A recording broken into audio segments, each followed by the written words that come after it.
Christina asks, regarding the matter of QuadrigaCX and the funds that are lost as the owner died holding the keys, how can you see this affecting encryption and regulation? It's an interesting question. Christina, QuadrigaCX is a Canadian exchange that recently went into bankruptcy proceedings in order to protect itself legally while it tries to find where it can get its funds to pay back its customers. And the story apparently at the moment, as far as we know, is that the owner of the exchange had sole control over keys that were what's called cold storage, which means that these were the long-term store of Bitcoin that are not put offline for security reasons, they're not put online for security reasons. And apparently the owner of QuadrigaCX was the only person with access to these keys. They died recently, and as a result, those keys are now lost. It appears they were stored on an encrypted laptop or something like that. I mean, this is a perfect example of the risks of third-party custody over keys. I've used this expression many, many times. You've probably heard it being chanted as a mantra, not your keys, not your coins, or not your keys, not your Bitcoin, not your keys, not your crypto. Basically, the same idea is that you should be very careful trusting third parties to hold your money. This applies to any domain of money, but it applies especially with cryptographic digital money because it's actually easier to steal Bitcoin or other cryptocurrencies when you put it all in one place and control it by one person. It's also easier to lose it.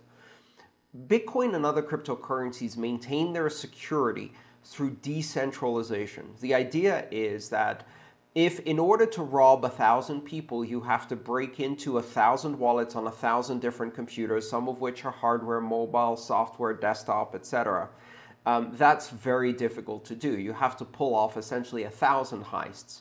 But if those 1,000 people deposit all of their crypto and give that crypto to one person who controls all of the keys, now you only need to hack one wallet in order to get 1,000 times the keys. Or only one set of keys needs to be lost for 1,000 people to lose their money.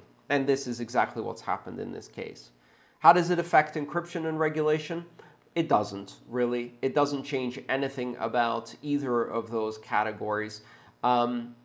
It's arguably, as I said when I did my testimony to the Canadian Senate, it's important to think about institutions that hold Bitcoin on behalf of other people, custodial accounts like that, as very similar to banks and put them under the same type of scrutiny because they concentrate risk and they have control over people's funds, and that introduces significant risks. Risks of resilience and contingency planning and disaster recovery and business continuity, in the case of a founder's death, for example, but also theft and hack and reserves and whether they actually have the money that they claim to have.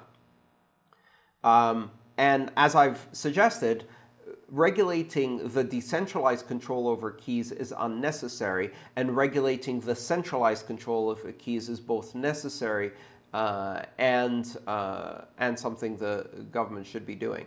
But of course, we don't see that in the space. There's a lot of sloppy security.